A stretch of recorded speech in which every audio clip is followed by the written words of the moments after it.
à Kajana, même heure à Gaoville. Et c'est l'heure de votre journal. Bonjour et bienvenue.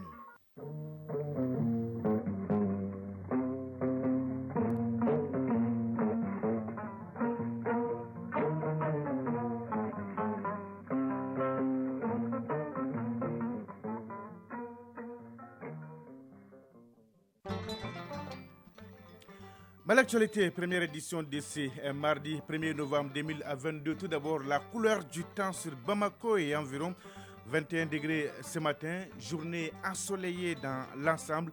Humidité 27%, du vent 19 km à l'heure et la maximale attendue est de 36 degrés. Mesdames et messieurs, à la une de cette édition, la journée nationale des pupilles de la République. 1200 enfants dont les parents ont servi la nation au prix de leur vie. Journée d'hommage, de reconnaissance, des prières, mais aussi des dons de kits scolaires et de bus pour le transport de ces enfants. Reportage à suivre dès le début de ce journal. À suivre le grand format qui porte ce matin sur le maquillage, un métier jadis pratiqué par les femmes, mais constat aujourd'hui, des mains masculines sont plus habiles au maquillage que celles des femmes. Vous savez pourquoi? Eh bien, Maïmouna Guindo a mené l'enquête.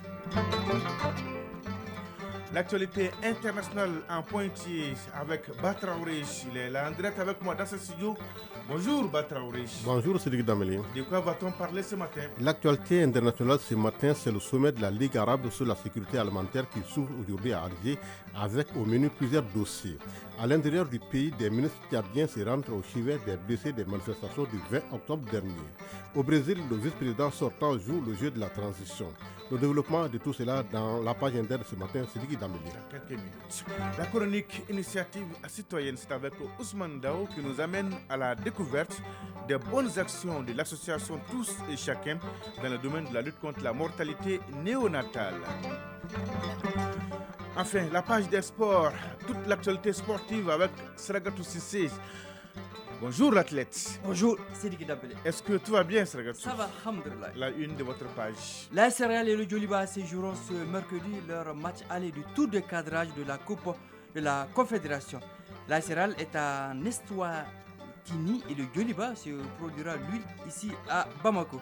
Ligue des champions d'Europe, top départ ce soir de la 6e et dernière journée de la phase de groupe. Certains clubs cherchent à terminer premier, d'autres feront tout pour conserver leur deuxième place. L'insolite du jour mettra fin à cette page des sports. Et voilà pour le sommaire. Le journal Sidiki Dambélé. Une fois de plus, bonjour et bienvenue. Ils sont près de 1200 enfants dont les parents ont servi la nation au prix de leur vie. On les appelle les pupilles de la République. Ils ont été célébrés hier après-midi à Koulouba sous la présidence du chef de l'État, le colonel Assimi Goïta. La journée du 31 octobre qui leur est désormais dédiée est donc une marque de reconnaissance et de solidarité du pays entier envers ses enfants. Le président de la transition a saisi l'occasion pour offrir des kits scolaires aux enfants, 2 bus de 70 places à l'ONAPIMA, Office national des pupilles en République du Mali, et aux Britanniques et militaires. Retour sur une journée pleine d'émotions avec Adama Djimdi. Le président de la transition, colonel Assimi Goïta, face aux orphelins de guerre. L'émotion est grande. Le gouvernement, à travers l'Office national des pupilles, s'engage à prendre en charge ces derniers. La journée nationale des pupilles en République du Mali a été mise à profit pour démontrer l'appui des pouvoirs publics à ces derniers. Djiminatou Sangaré, ministre de la Santé et du Développement social. 775 200 000 francs CFA ont été directement transférés sur les comptes bancaires de 944 pupilles immatriculées en raison de 100 000 francs CFA par trimestre et par pupille. Au cours de la période 2021-2022, l'Office national des pupilles en République du Mali a effectué 502 visites à domicile et 427 visites dans les établissements scolaires des pupilles. Ces visites ont permis d'apprécier leurs conditions de vie dans les familles et de constater de visu leur évolution scolaire et surtout les rapports avec le corps enseignant et avec l'administration scolaire. La Journée nationale des pupilles a été instituée en 2021. Elle vise à assurer un devoir de reconnaissance et de solidarité en faveur de ces pupilles et à contribuer à leur bien-être en leur apportant une attention particulière. Djiminatou Sangaré, ministre de la Santé et du Développement social. Avoir la qualité de pupille de la République confère aux bénéficiaires des droits de prestations garantis en termes de prise en charge des frais scolaires, des frais d'actes médicaux et de soins, des bourses entières de l'enseignement supérieur et des frais de placement, le cas échéant en institutions spécialisées. De nos jours, nous avons 1231 pupilles de la République, dont 287 nouveaux qui ont été inclus par le Conseil des ministres du 17 août 2022. Ils sont aujourd'hui répartis sur toute l'étendue du territoire national. Cela illustre la reconnaissance de l'État ainsi que sa pleine et entière prise de responsabilité vis-à-vis de ces catégories d'enfants. Cette journée a été mise à profit par le chef de l'État pour remettre 2 bus flambant neufs à l'Office national des pupilles du Mali et au Britannique militaire de Kati. Kone Sissi Odile Dako, directrice générale de l'ONA Puma. Nous avons reçu une voiture pick-up pour les liaisons, aussi un minibus et aujourd'hui nous recevons le grand bus. Merci au président de la transition. Au nom des pupilles, nous le remercions et nous remercions notre département, tout le gouvernement pour cela. Les tout petits ont reçu des mains du président des cadeaux et des kits scolaires. La cérémonie s'est déroulée en présence du président du CNT, Colonel Malik Diaw, du Premier ministre par intérim, Colonel Abdoulaye Maïga, et devant une dizaine de membres du gouvernement. Radio Mali à Gao et environ 98.1 MHz en FM. Nous sommes aujourd'hui à 1er novembre et c'est la journée africaine de la jeunesse. Instituée par les dirigeants du continent, la journée se veut un cadre de réflexion sur les défis et enjeux liés à la promotion de la jeunesse. Dialogue intergénérationnel et cohésion sociale, rôle de la jeunesse dans la consolidation de l'unité nationale, c'est le thème national sous lequel est célébrée cette journée. Voyons déjà quelques défis liés à cette thématique et la politique des autorités maliennes en matière de promotion de la jeunesse. C'est avec Agalich Agagissa depuis Gao. Les activités de la Journée africaine de la jeunesse qui couvriront tout le mois de novembre seront lancées ce mardi 1er novembre à Konobougou, dans la région de Ségou. Et c'est depuis la salle de conférence du pied-à-terre de Gao que le ministre en charge de la jeunesse a tenu à s'adresser à la couche juvénile du Mali. Le thème retenu au niveau national est dialogue intergénérationnel et cohésion sociale, rôle de la jeunesse dans la consolidation de l'unité nationale. Moussa Gattaher, ministre de la Jeunesse et des Sports, chargé de l'instruction civique et de la construction citoyenne. Ce choix résulte de la vision des autorités nationales, de cette nécessité absolue de renforcer les compétences des jeunes pour canaliser leur plein potentiel vers la consolidation de l'unité nationale, gage d'une paix durable et facteur de développement socio-économique et culturel renforcé pour le bonheur des populations maliennes. La résilience du Mali repose en grande partie sur la jeunesse, une jeunesse active à l'avant-garde du progrès social et culturel. Une volonté traduite par l'élaboration d'une politique adaptée aux besoins de l'édification nationale. Moussa Gattaher, ministre de la Jeunesse et des Sports, chargé de l'instruction civique et de la construction citoyenne. Pour impulser cette dynamique, l'État malien a-t-il adopté plusieurs mesures incitatives. Il travaille à mettre en œuvre une politique nationale de la promotion des petites et moyennes entreprises, une politique nationale de l'emploi, une politique nationale de la formation professionnelle, une politique nationale de lutte contre l'extrémisme violent et le radicalisme. Il est en train de mettre en place progressivement un système d'allègement fiscal profitable aux jeunes start-up. Pour une vision globale et plus holistique, il a élaboré une politique nationale de la jeunesse, unique cadre de référence pour toutes les interventions en matière de jeunesse. La fête sera marquée par une batterie d'activités socio-éducatives, culturelles, sportives, des conférences de base sur les thèmes nationaux et internationaux. Rappelons que la Journée africaine de la jeunesse, instituée par la 7e Assemblée ordinaire des chefs d'État et de gouvernement de l'Union africaine, est célébrée cette année sur le continent sous le thème « Briser les barrières » à la participation et à l'inclusion des jeunes dans les plaidoyers. Radio Mali à Bamako et environ 92 MHz en FM pour la chaîne nationale et 95.2 MHz en FM pour la chaîne 2. Et vous suivez Mali-Actualité, première édition. Le grand format de ce journal nous amène dans les salons de beauté. Beauté artificielle, si vous voulez, car on parle de maquillage. Vous savez, depuis belle lurette, le maquillage est connu comme étant un métier des femmes. Mais aujourd'hui, les hommes s'intéressent de plus en plus à ces domaines et ravissent même la vedette aux dames. 2 jeunes, un Malien et un Nigérian, évoluent dans le maquillage depuis des années, une activité bien rentable. Ils arrivent à se prendre en charge. En un mot, ils ont retrouvé leur indépendance économique. Notre équipe de reportage dirigée par Maïmouna Guindo est allée à leur rencontre. Reportage. Le maquillage fait partie des éléments essentiels de la cosmétique. Les femmes l'utilisent le plus souvent pour paraître plus belles et attrayantes. C'est donc un domaine traditionnellement réservé aux femmes. Mais aujourd'hui, les hommes aussi s'y mettent. C'est le cas d'Abdrahman Akani. Ce jeune Nigérien d'une trentaine d'années a une longue expérience dans le domaine du maquillage. Quand j'étais au second cycle, je m'exerçais sur une fille qui était chez nous pour apprendre à maquiller. J'aime le travail des filles, c'est pourquoi j'ai décidé d'être maquilleur. Au moment où j'ai terminé mes études, j'ai ouvert mon salon et ça fait 10 ans que j'exerce le métier.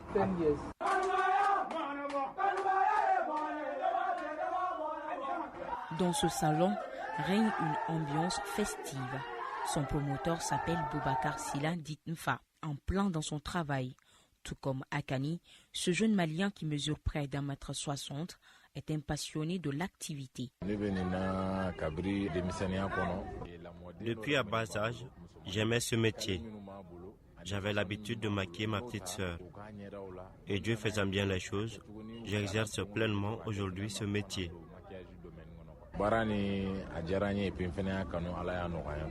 Dans leur salon, Akani et Mfa ne chantent pas du tout, car le maquillage fait partie des astuces de beauté très prisées par la gente féminine.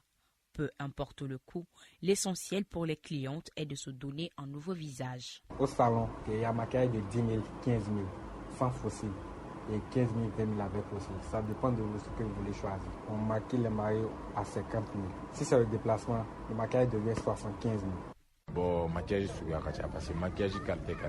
Il y a plusieurs sortes de maquillage, le maquillage simple et le maquillage nude. Les prix varient entre 3 000 et 30 000, voire plus. Mais pour les mariés, c'est à 50 000 les soins de visage et les soins corporels. Grâce au professionnalisme et à la qualité du travail des 2 maquilleurs, les clientes repartent toujours satisfaites, comme le confirment certaines d'entre elles rencontrées sur place. Madame Si Mariam, cliente de Akani. Parce qu'en fait, la première fois, je suis venue il y a 3 ans de cela. Il m'a maquillée et ça m'a plu. Donc c'est pour ça que je suis retournée ici. J'ai confiance à lui. Il fait bien son travail. Khadijatou Koulibaly, cliente d'Omfa. Ce maquillage-là. Il connaît bien son boulot. Quand il me maquille, je suis toujours satisfaite. C'est pourquoi je viens tout le temps chez lui. Généralement, les hommes qui évoluent dans les domaines des femmes font bien leur travail. Armés de leurs outils de travail, notamment le gloss et la palette de maquillage, Akani et Boubacar Sila sont souvent vus d'un mauvais œil par certains, car dans la société malienne, voir un homme maquillé a quelque part l'air de quelque chose qui sort parfois de l'ordinaire. Mon père m'a demandé pourquoi je fais ce travail à cause des préjugés, parce que comme on le sait dans l'islam, un homme n'a pas le droit de toucher une autre femme. Je pense que l'essentiel, c'est de faire seulement son travail. Quand un homme s'intéresse à une activité de femme, il est souvent mal perçu dans notre société. C'est pourquoi je fais régulièrement l'objet de critiques et je suis même traité parfois de femme. Pour moi, l'essentiel est de subvenir à mes besoins. Si la beauté n'a pas de prix pour les dames, elle a quand même un coût.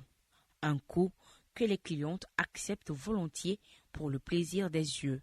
Et Akani Mfa n'en demande pas moins. J'ai gagné beaucoup d'argent grâce à ces métiers de maquilleur. J'ai pu investir pour la construction de ma maison. J'ai dépensé au maximum 6 millions pour mes études supérieures. Et je fais de l'investissement dans d'autres domaines. Alhamdulillah, j'arrive à m'en sortir par la grâce de Dieu. Aujourd'hui, j'ai une voiture, un terrain et j'ai pu construire ma maison et ouvrir mon propre salon. Comme on le dit, les difficultés sont inhérentes à toute activité et le métier de maquillage ne fait pas exception à cette règle. La rentabilité de l'activité est loin d'occulter les préoccupations des professionnels du domaine. On rencontre des difficultés au niveau de la clientèle. Certaines clientes nous amènent des photos pour qu'on puisse reproduire le même maquillage. Mais elles oublient que les visages ne sont pas pareils. C'est la seule difficulté à laquelle je suis confronté, sinon ça va dans l'ensemble.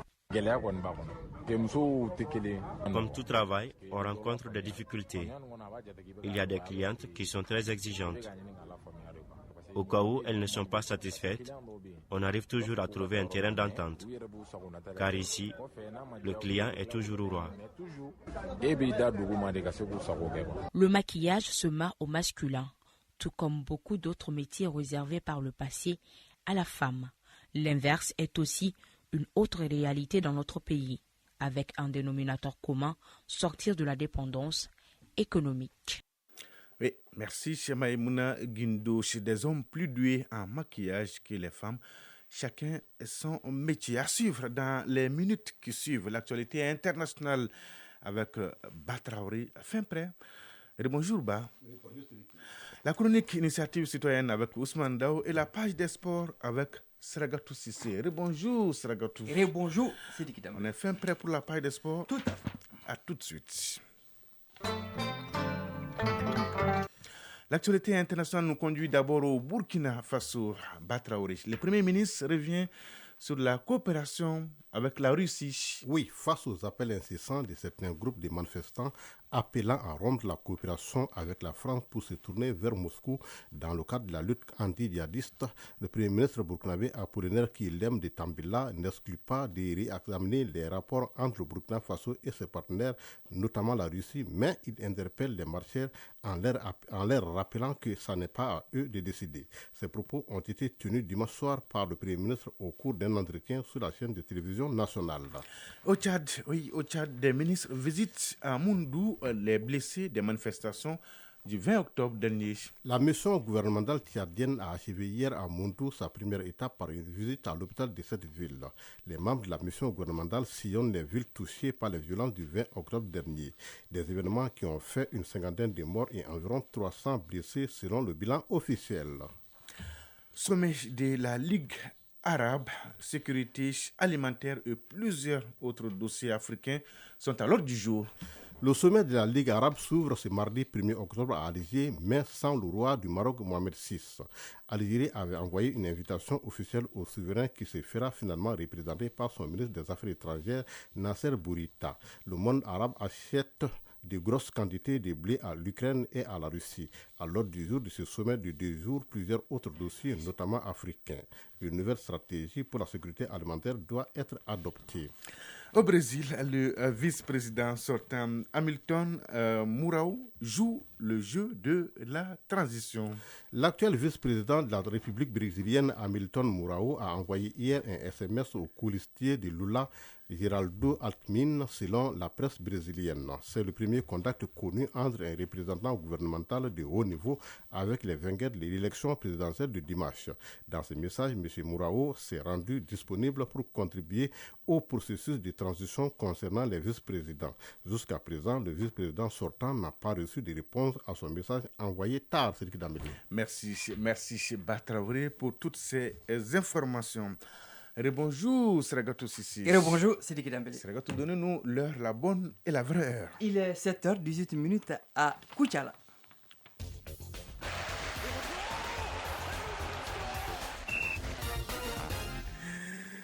L'AS Real et les Djolibas joueront ce mercredi leur match aller du tour de cadrage de la Coupe de la Confédération Sragatou. Oui, dès demain mercredi, ici à Bamako, stade du 26 mars, le Djoliba reçoit l'association sportive des forces armées royales du Maroc.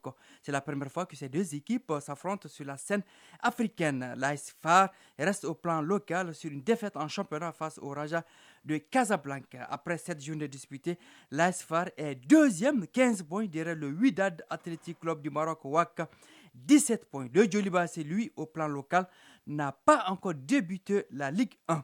Les Rouges ont juste 2 matchs de Ligue des Champions dans les jambes. Toujours ce mercredi, l'AS Royal se produira sur la pelouse synthétique de Royal Léopard FC d'Eswatini.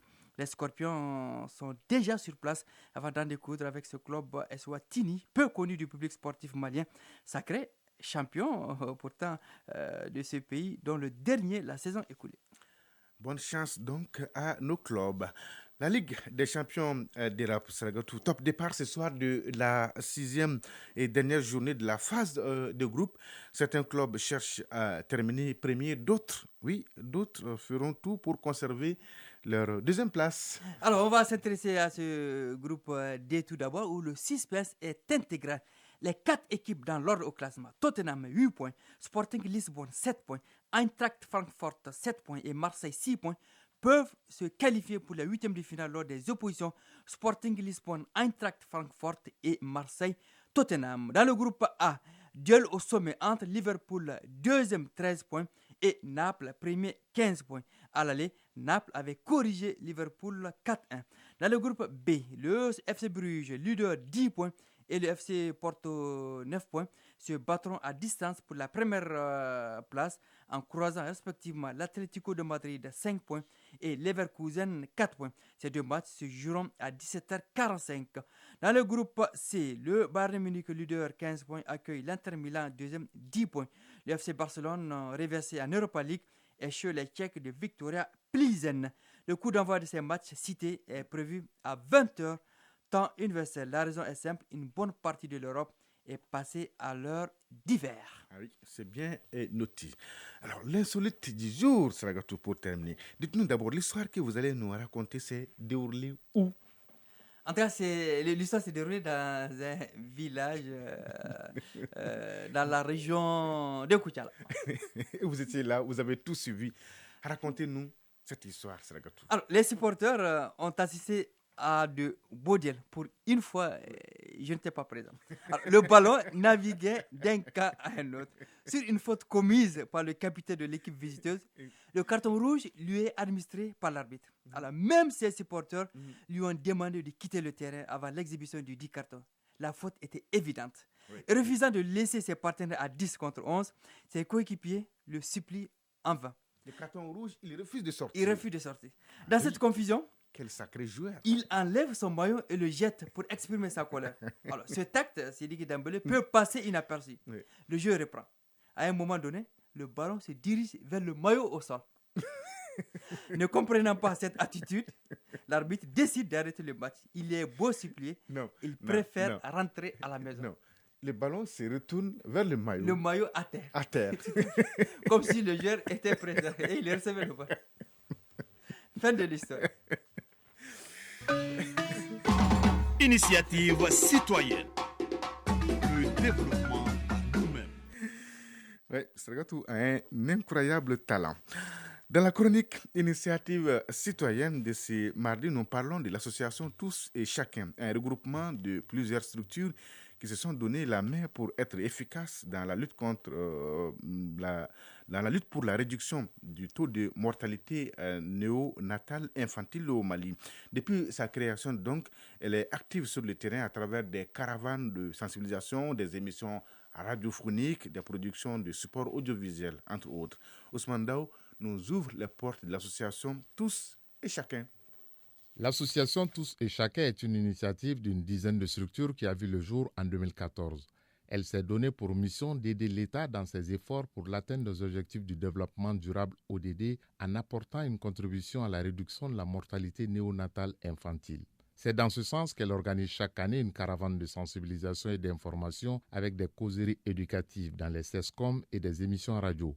Babi Korotumu Oumar Kontao, président de l'association Tous et Chacun. Nous faisons la promotion de la santé de la reproduction à travers les sensibilisations pour amener la population à adopter les bonnes pratiques sur la santé de la mère et de l'enfant. Et ici, nous prenons les causes des décès maternels. Nous avons un retard qui est le retard dans la prise de décision au sein de la population. Nous partons à la rencontre des leaders communautaires, des leaders religieux, les groupements de femmes, la jeunesse, dans les régions, dans les cercles, pour qu'ensemble nous puissions trouver une solution pour contribuer à la réduction de la mortalité maternelle, néonatale et infantile. Nous parlons de la planification familiale, nous parlons de l'accouchement dans un centre de santé, les avantages de la consultation prénatale. Nous organisons aussi une caravane de sensibilisation sur le lavage des mains au savon. Au-delà des difficultés souvent liées au manque de financement et l'obtention d'une bonne logistique pour réussir sa mission, l'association s'est implantée un peu partout afin de mieux vulgariser les messages. Nous sommes dans 46 communes dans les districts de Bamako, dans les cercles de Kalabankoro et de Kati. Nous passons dans les 16 communes pour sensibiliser les mamans sur l'allaitement maternel exclusif et la diversification alimentaire. Comme difficulté, nous n'avons pas assez de moyens logistiques pour atteindre notre objectif qui est d'étendre cette sensibilisation. Pour être encore plus efficace dans la lutte pour la réduction du taux de mortalité néonatale infantile, elle a des perspectives. Babi Korotumu Oumar Kontao, président de l'association Tous et Chacun. Les perspectives dans le futur que l'association Tous et Chacun envisage, c'est de transformer l'association en ONG et avoir beaucoup de partenaires pour atteindre nos cibles et créer une large chaîne de communication autour des enfants et des adolescents sur leur droit à la santé. Selon les chiffres du ministère de la Santé et du Développement social de l'enquête démographique de la santé, le taux de mortalité maternelle, néonatale et infantile reste encore élevé au Mali. Ce taux est de l'ordre de 325% naissances vivantes, 33 pour 1000 nouveau-nés. C'est pourquoi l'association Tous et Chacun, au dire de sa présidente, s'engage à faire baisser la courbe, mais compte sur l'adhésion de la population. Une association à soutenir financièrement. 7h26 à Bankas et à Dekembere, c'est donc tout pour ce journal. Grand merci à Batraoré et à Idrissa Damelik qui m'ont aidé à la réalisation, aux opérations techniques à Lou Koulibaly, présentation Sidiki Damele. Merci de votre fidélité et de tous vos soutiens, c'est réconfortant. L'info continue sur votre chaîne tout de suite, la page météo, suivie des avis divers avec Fousseni Diara. Et à 13h, vous avez rendez-vous avec Bemba Sibi pour la deuxième édition du journal. La pensée du jour, c'est un proverbe africain. Le silence est la seule chose en or que les femmes n'aiment pas. Oui, le silence est la seule chose en or que les femmes n'aiment pas. Mesdames et messieurs, prenez soin de vous et des autres. Excellente journée de mardi à toutes et à tous. Au revoir.